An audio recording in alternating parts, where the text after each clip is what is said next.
अस्सलामुअलैकुम वरहमतुल्लाहि वबरकातुहू। प्यारे भाइयों, उम्मीद है आप सब लोग खैरियत से होंगे इंशाअल्लाह। प्यारे भाइयों, जैसा कि आप जानते हैं, सूफ़ी एग्रो फार्म से सूफ़ी मोहम्मद रमज़ान आज काफ़ी दिनों के बाद हाज़िर हुआ हूँ। प्यारे भाइयों, जो सबसे इम्पोर्टेंट बात बताने वाली है कि आपने अपनी फसल को, जीवन गाड़ी को, अपनी आखिरी खुराक जो है वो कब तक देनी है। तो प्यारे भाइयों, ये दिन आगे हैं। आप मैक्सिमम जो है वो 20 मार्च तक अपने गार्लिक की खुराक जो है उसको कंप्लीट कर लें, और इसकी कंप्लीशन के साथ साथ कोशिश करें कि बाद में इसको यूरिया या फास्फोरस की खाद नहीं देनी, क्योंकि जब तक इसकी वेजिटेटिव ग्रोथ कंप्लीट हो जाती है उसके बाद फिर जब ये बोल्टिंग की तरफ आता है गार्लिक आपका, तो फिर अगर आप उसको यूरिया फ्लड करते हैं या कोई वेजिटेटिव ग्रोथ के लिए आप देते हैं तो फिर वो बहुत डिस्टर्बेंस होती है। फसल जो है, एक तो उसकी शेप जो है वो टेढ़ी मेढ़ी सी होती है, दूसरा क्या है कि लोगों की फिर शिकायत आती है कि जो उसकी तुरियां जो होती हैं, क्लोव्स, वो स्प्राउट करना शुरू हो जाती हैं, जमना शुरू होता है, बीच में से निकलना शुरू होती है, तो वो ओवरफीड की वजह से होता है। तो प्यारे भाइयों, आपने 15 से 20 मार्च तक अपनी खुराक कंप्लीट करनी है जो गार्लिक की है। खुराक क्या देनी है, आपने एक थैला पोटाश का 25 किलो का देना है।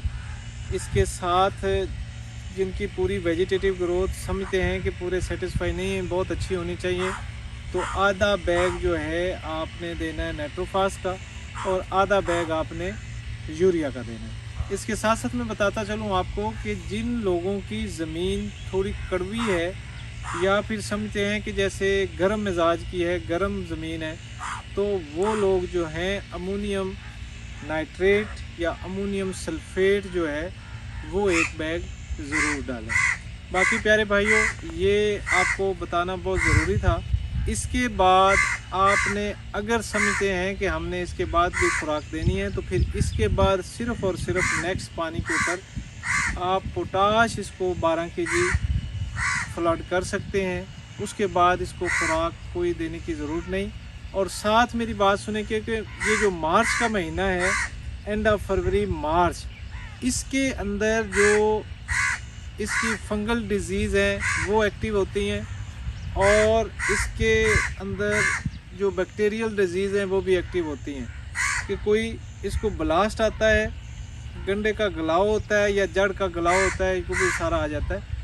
तो एक बात मेरी ज़हन में रखनी है आप लोगों ने कि इसके साथ आपने फंजीसाइड और बैक्टीरियल डिजीज़ के लिए आपने मेडिसिन ज़रूर फ्लड करनी है। अगर आपने फ्लड करनी है तो फ्लड में बैक्टीरियल डिजीज़ के लिए आपने करनी है कसूगामाइसिन और कॉपरॉक्सीक्लोराइड।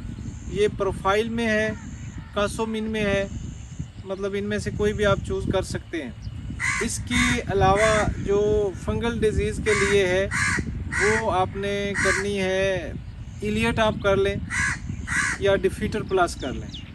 तो अगर आपने इसको फ्लड करना है तो आपने इसको आधा किलो, और अगर इसकी आपने स्प्रे करनी है तो फिर 250 ग्राम ये आपने करना है। ये बात बहुत आपने ज़रूरी इसको समझना है। और ये नहीं आपने देखना कि आपकी फसल जो है इसको अभी कोई बीमारी नहीं है।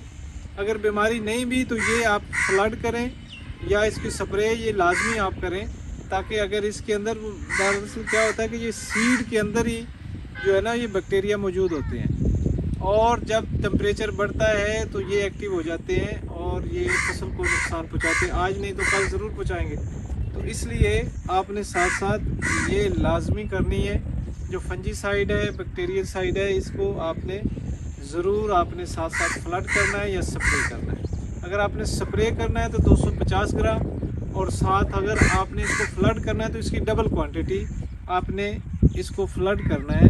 इंशाल्लाह आपकी फसल जो है वो बेहतरीन रहेगी और बीमारियों से महफूज रहेगी इंशाल्लाह ताला। तब तक के लिए इजाज़त। Thank you so much. Fee Aman Allah.